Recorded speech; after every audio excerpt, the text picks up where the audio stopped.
Now you're going to make sure you grab these safety glasses, and you'll notice they're numbered, that belong to your station. So when it's your turn, if you're in station 1, you're going to come up, grab station 1 safety glasses, put them on.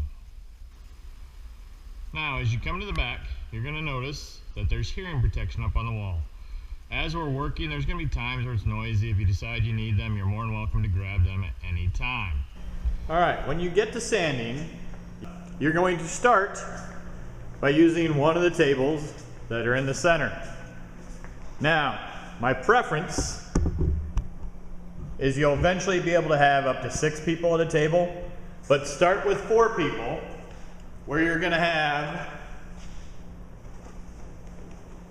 a person on this side, a person on this side, another person over here, another person here. Eventually you can work a person in onto the ends, but keep the ends clear until we get the entire class back in sanding. That way there's room for people to move around if they're still on the sanders, the drill presses.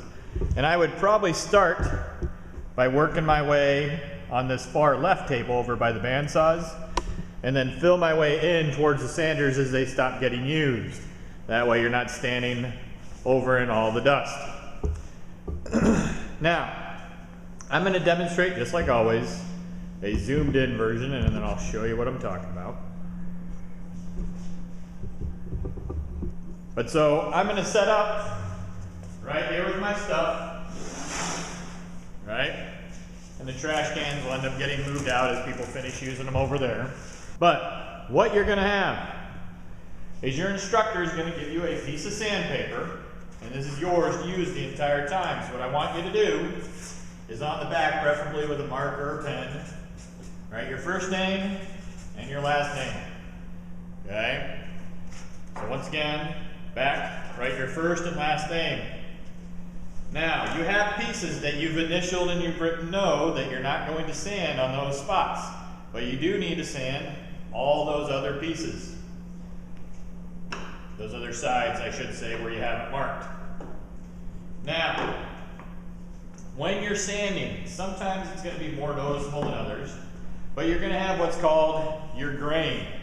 I'm not going to worry about the bottom as far as sanding it, but I am going to worry about the top.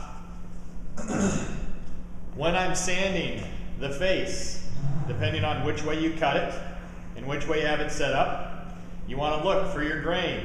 I can tell you right now, if you cut it off like this, your grain is going to be going sideways. If you did a straight one, you might want your grain up and down, but you still want to sand in the direction of the grain.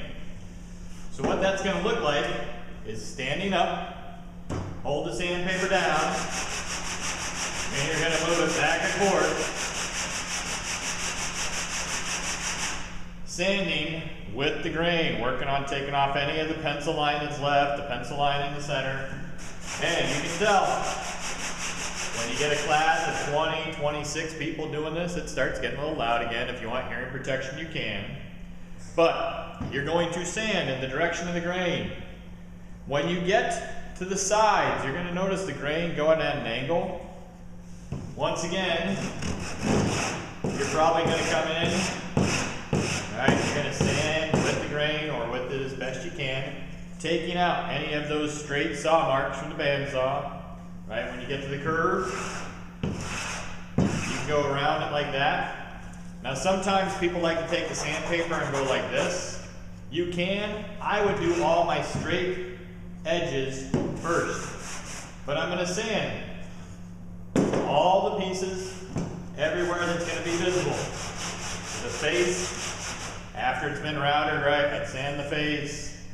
I go back, I hit the angles, sanding the angles, sanding the base, the clock face, and then I keep doing that for all my pieces, going around and sanding the entire thing. You're going to notice your sandpaper starts to get kind of clogged up or full of sawdust. We're trying to contain the sawdust in the room. So once again, I'm going to pick that up, just like always, and I'm going to come over to the trash can, and I'm going to take my sandpaper, And I'm going to try to contain that sawdust in the trash can.